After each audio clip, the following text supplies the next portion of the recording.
Hello, everyone, and welcome to another episode of the Perfect RIA Podcast. Really excited today to have special guest Lacy Shrum back on the show.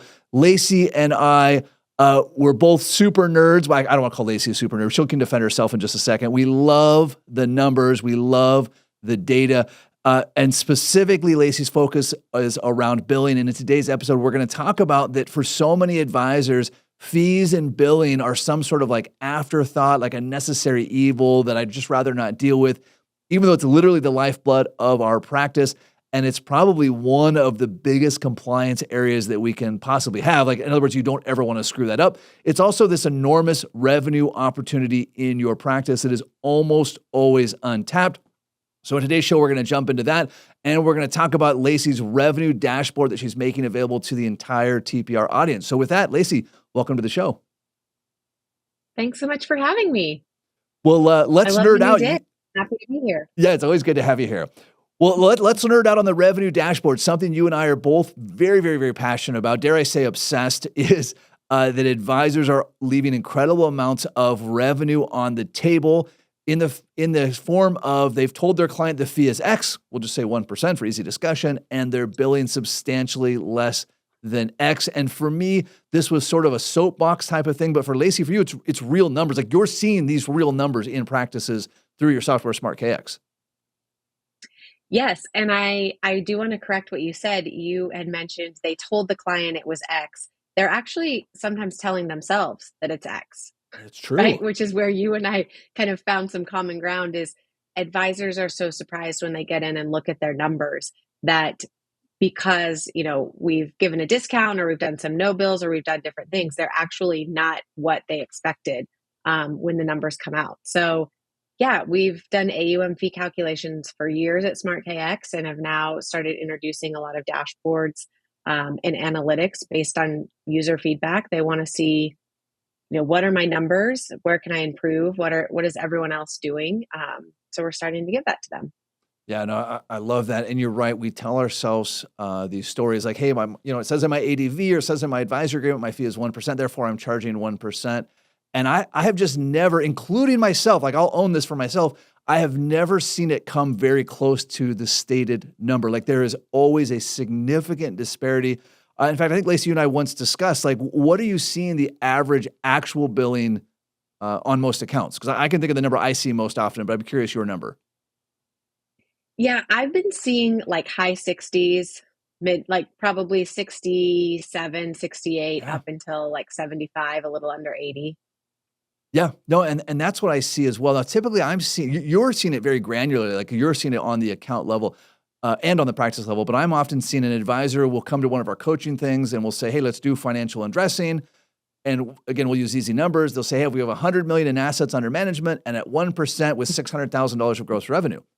And I'll say, "Hang on a second, 100 million times 1% is 1 million. So either you don't have 100 million." You're not billing at 1%, or you don't have $600,000 in revenue. Like, one of those three numbers is not right. And for those of you listening, you might think, well, what kind of dummy advisor doesn't get that? But I promise you, and again, Lacy, jump in here with your experience, we're all doing this. Like, we're all underbilling by far more than we possibly think. But how does that happen, Lacy? Like, no one's going in and thinking like, oh, actually, I told him one, really going to bill at 0.6 because I'm just going to be a nice guy, a nice gal. Like, how does this happen? Yeah, we have to disclose on our ADVs what our stated fee is, right? Yeah. And that's the stated fee. And there's also that line that every single advisor has, which says fees are negotiable. Sure. And I think what happens is that takes root with an advisor, and it's a negotiation tool. So when a client's coming on, they'll read tons of things online about advisory fees and how it takes away from returns and all those things that it does. And so when there's some hesitation, then advisors may, discount the fee. They may say you have certain assets that are not going to involve as much work that I will discount and take off of that standard fee. You've been here forever. Your mother has been here forever. Yeah. Kind of all these things that end up reducing the fee. I don't hear a lot of things that make the fee go up, right? Excuses to make the fee go up. And so, you sort of That's get into this interesting. situation where you want to bring on clients and you want to make people happy and feel like they've gotten a great value. And so that's a lever you can pull. It's also something, as we're in a really weird market time right now, that you'll see fees started to get discounted. Mm-hmm. Because we're in a weird market time. Clients are uneasy. We've known this is coming, but here we are. And so fees will start to get deducted in that way. Then, of course, there's reasonable reasons why the fee is lower than the stated 1%. If it's on a blended scale Sure. and it lowers as you get higher, then of course it will be under. But my top fee, the highest fee schedules I really see, I'm seeing a lot of 125 bips right now being at the top.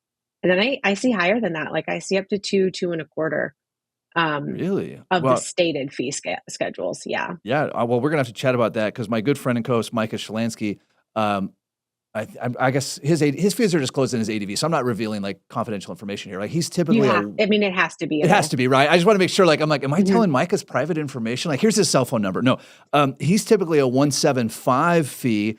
And so he's always looking for people that are charging more than he is just so he can learn from them. So maybe we'll have to compare notes after this.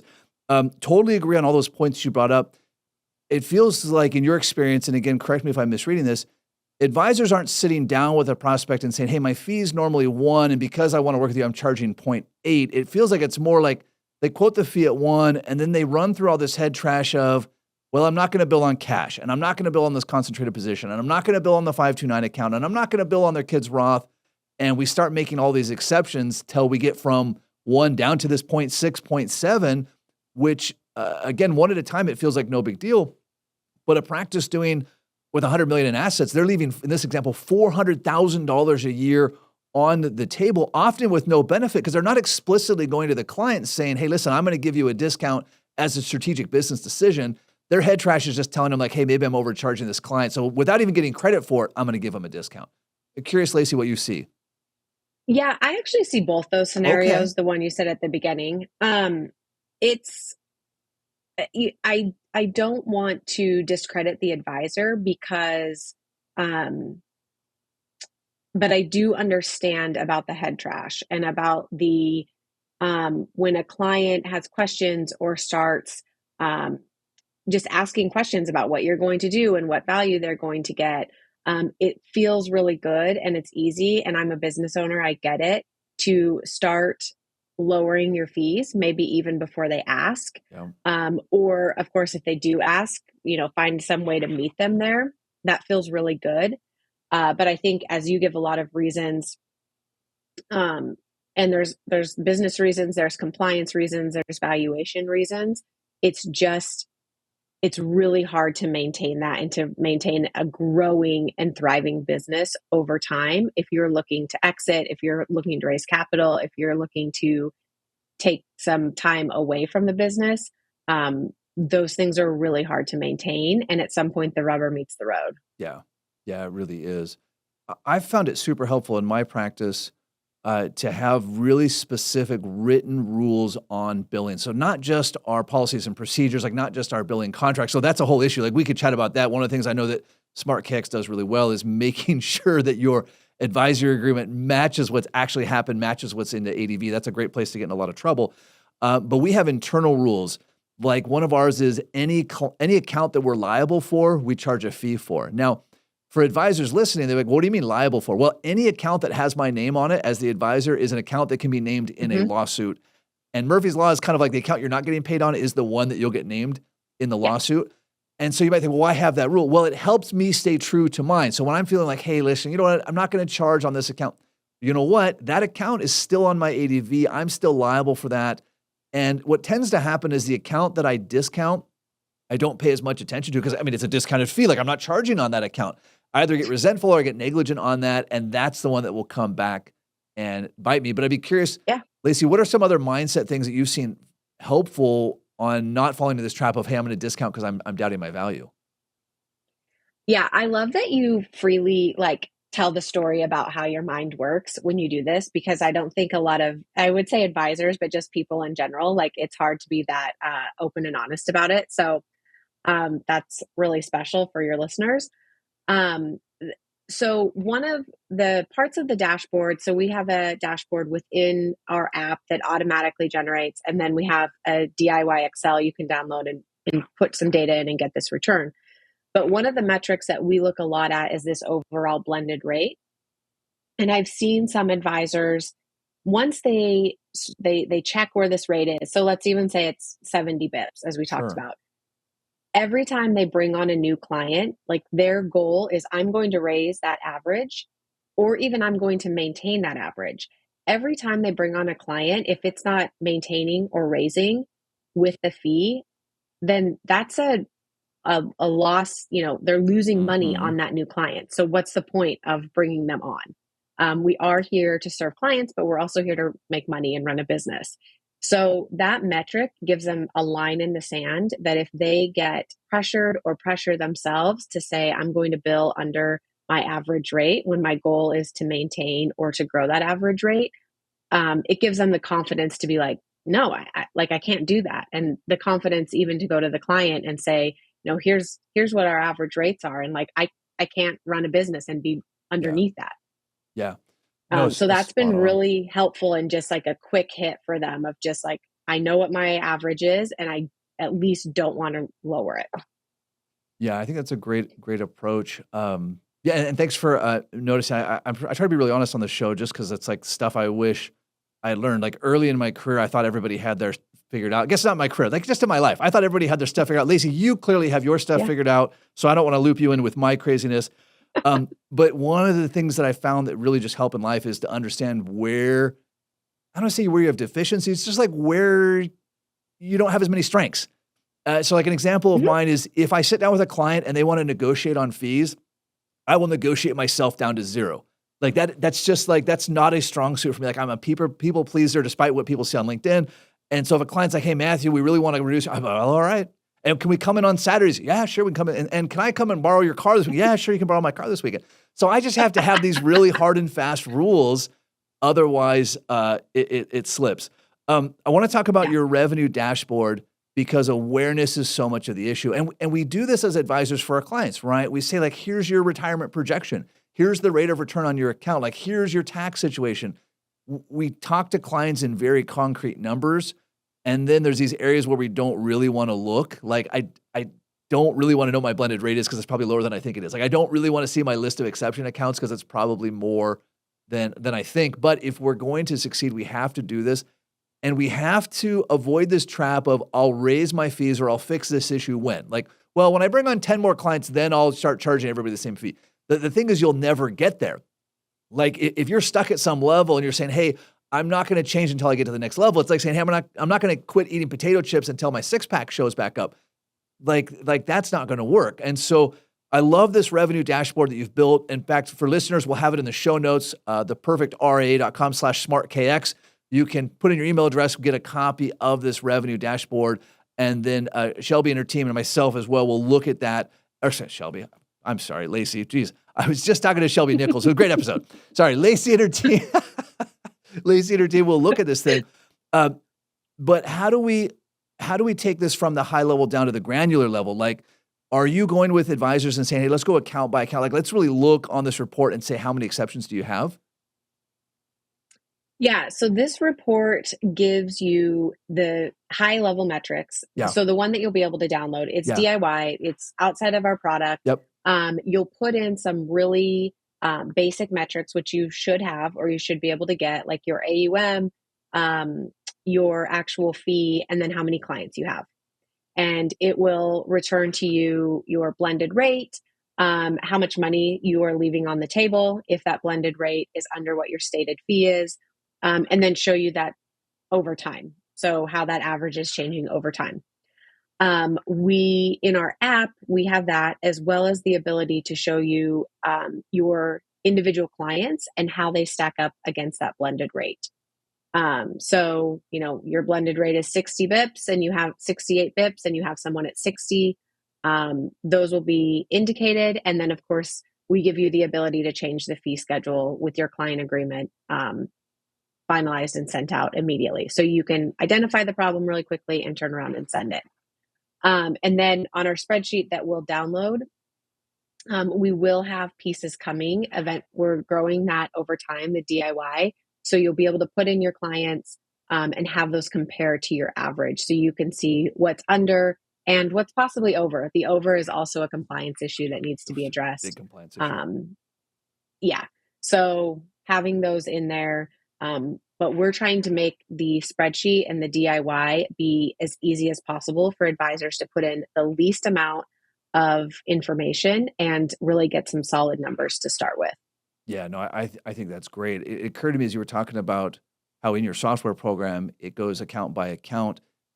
I would think for most advisors, like if you can identify 4 or 5 exceptions and fix those exceptions, like whatever the fee is for Smart KX, which we're not here to talk about that today, like you're going to pay for it right there. That's what I see 9 times out of 10 because we need awareness to this. Now, I do always have this rule that you're allowed 5 exceptions per 100 clients. So there is always going to be someone in your book where you're like, hey, that's my mother-in-law, that's my Sunday school teacher from when I was a kid, like whatever that is. You can have 5 exceptions per 100 clients. The 6th one you can't have. And that's where we get in trouble. Like, oh, I only have a couple exceptions. And then Lacy, we pull up the report in your software and say, well, there's actually 36 exceptions. You can keep 5 of those. Everyone else needs to play by the rules. But we can't even know what the exceptions are until we really start taking a look at that. For advisors that are using your program on an ongoing basis, are you recommending that every quarter they look at that exception list? Once a year? Like what do you see the ideal frequency there? Well, they can look at it at any time, but Sure. most probably every quarter because they're billing every quarter. So they're looking at things like what new accounts they have, what accounts closed or moved.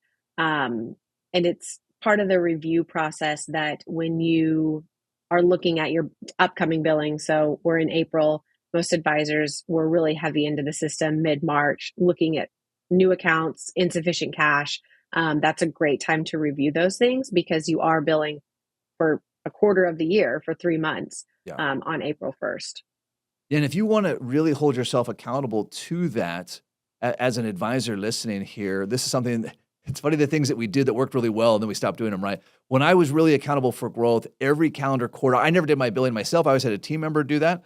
But I still got the list of accounts that we were not building on and positions we were not billing on. I got a printed list, and then I had to initial that page. And that was, again, I didn't have to give it to anybody. That was my forcing mechanism. Right. Because otherwise the team would be like, hey, Matthew, we got quite a few exceptions. Yeah, I'm sure it's fine. But when they printed the list and handed it to me and said, hey, listen, you just need to approve this, and we're going to put it in the compliance folder just so we have it, then it got very real. And same with that blended rate. It feels a little different. It's a lot different. Micah and I do this. It feels a little different. Yeah, it's a lot different. We do this anytime we're coaching advisors. The first thing we do is what we call financial undressing, which is put a big sticky note on the wall, one of those giant ones, and let's write out the numbers so that we're really honest with ourselves about where we're at. And I think that's really the key to this. Lacy, let's take a little bit. Okay, please. Oh, I was going to say having the other thing I see is advisors are solo or single practice.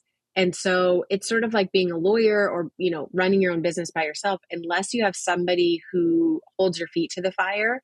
In that case, like signing it, you are disciplined to do it. Yeah. And it just, even without malicious intent, it just kind of falls by the wayside because it's like, this isn't important. The market's moving. I got to take care of clients. I got this prospect to bring on. Like I have all these other things that are pulling me away from that. And time just slips by very quickly. It's like spending on your credit card. It just gradually compounds over time. Yeah. And that's a good example. And if we go back to this, blended billing rate of 60 bips, and again, let's assume you've got a tiered thing and that most of your exceptions are valid. Let's say there's only 10 bips that are there's just no reason for it. Again, $1 million a year practice, 10 bips, that's $100,000 a year, not top line, bottom line, right? Because cleaning up your fees, there's no incremental expense there. So I say, great, I clean up those 10 bips, I add $100,000 to the bottom line each year. If I assume a 5X multiple, that's a $500,000 of enterprise value right there, plus like these are real numbers we're talking about. And again, if you're trying to get to the $1 million revenue mark or whatever revenue mark you're trying to get to, the easiest place to go is cleaning up your own practice. Like it's so much easier to clean up billing and to get those things figured out than it is to bring on another client, because you're probably going to bring them on at an exception as well to your earlier comment about blended rate. Like, it's just going to get worse. Yeah. And it's like free money sitting out there. Yeah. And the client is used to costs going up. Yeah. Like I know that we've looked for similar reports, but like how I've always known a 1% fee in all of in my career. And I've been in this business for quite a long time. And like, it's always been 1%, where the dollars that I earn as an employee or running my business are worth significantly less at this point because of inflation. So it is, I think, to your point, people are also surprised when they go to clients and say, like, I'm raising my fee. And the clients are like, okay, I get it. Like, that's the way it is. Yeah. I've done, this last couple of weeks, I've been reaching out to a bunch of the advisors I've coached over the years that have done fee increases. We're trying to like get some sort of at least anecdotal, like how much new revenue did you add by doing a fee increase? But I've also asked them, how many clients did you lose when you did the fee increase? Like our head trash is, even if I levelize my fees, even if I charge what I told them I was going to charge, let alone if I raise it, clients are really going to lose their mind and they're going to leave, and et cetera, et cetera.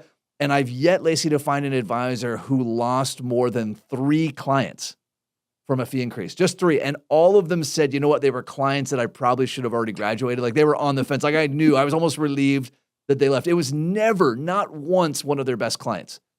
Never. All those clients are like, oh yeah, that totally makes sense, Lacy, because your point, like, costs go up. And there's this interesting premise, like if I'm charging the same thing today that I was 10 years ago, I was either dramatically overcharging 10 years ago, which may or may not be true, or I'm dramatically undercharging today, which is probably true because my skill set has evolved so much. But again, back to Smart Kicks, like, you've got to have this awareness. You've got to know the real numbers. You can't just be back of the napkin this thing. Yeah.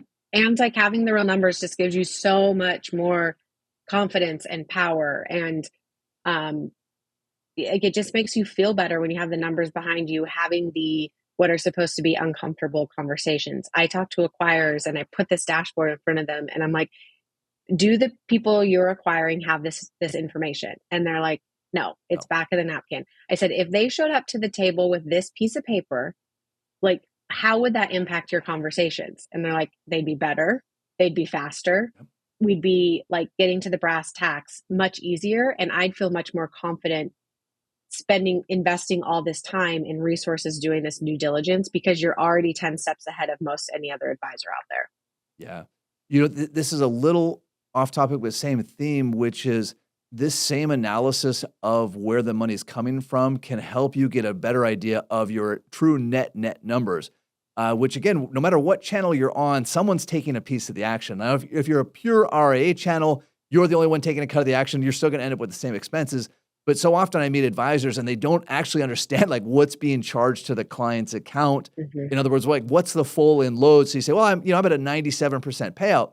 Well, 97% of what? Like, are you of 97% of what they told you the money was? Are you 97% of the actual money, which you're not going to be, right? And so you've got to just look at these numbers. I think this is where you and I could rant all day about. You really just have to know the numbers. Mm-hmm. Yeah, and understand them and like weaving in and out of them. Yeah, for sure. Lacy, in our last few minutes, love to have you chat about something I know that you're really passionate about, which is average daily billing versus point-in-time billing. So maybe first give us some understanding the differences between the two, and then apply those for these last couple of weeks of April that we've seen where the market's gone all over the place in a very short period of time. Yeah. So when advisors start out, and usually the most common billing scenario that we see is quarterly in advance based on the last business day of the year. Yep. So we bill April 1 for April, May, June based on March 31st value, the preceding day of the prior quarter. So this means a lot of things. Advisors love it. And I think they loved it in the beginning when portfolio management software was just getting started, and billing was sort of just this report that was off to the side. Like, yes, we got to do billing, but we'll just run a report. It'll be easy. So advisors are like, let's do quarterly in advance based off one value. Great. Everyone's happy. This means they get paid in advance, which is always great. It's also a great way to run your business if you're starting out a business. But what it also does is it limits advisors to their revenue is based off 4 market days per year. Yeah. And we cut it really close in March, April, the last few weeks. April, I think even March 1st or maybe March 31st or April 1st was really like the top before we started seeing all this volatility. Today we're down in the double digits months, over the last 5 days. And so advisors got close. They still build on a top value, but what they're also are going to sort of like see the burden of is that clients, as we know, are upset, they're uncomfortable, they're looking for really reasons to be upset, looking for gaps in the system. And one of them is, okay, you billed me on the March 31st value, and now the market has taken a tumble. You billed me on $1 million. Now I have 900,000 or whatever it may Yeah. be, and I'm still paying for that $1 million to be managed. And so one of the things that we've introduced, this also takes into account for cash flows. I had $1 million, I took out 500. Are you Yep. going to give me a discount on the cash flow? Those things all take a considerable amount of time to, one, have the conversation with clients, explain to them, like, this is the way it is, have an answer to them. This is where discounts come a lot into play. Okay, like, I understand why you'd be upset. The market took a tumble. Like, let's discount your fee 20%, or let's do this thing. Sure. And that's where the slippery slope of discounts also come in. And then also the cash flow calculations. Mm-hmm. It's, you took out 500,000, it's a blended tiered rate. What is the resulting tier minus the 500? How do we calculate that and return that back to you? So what we've started doing is we do the quarterly in advance, and then we do an average daily balance reconcile. So we bill April 1 for April, May, June on March 31st value. And then when we bill on July 1st, we actually take an average daily balance of April, May, June, calculate the fee off of that compared to what was charged. So this just smooths out the exposure for everyone involved. The client, they can take and add money. They know that the fee will be fairly calculated.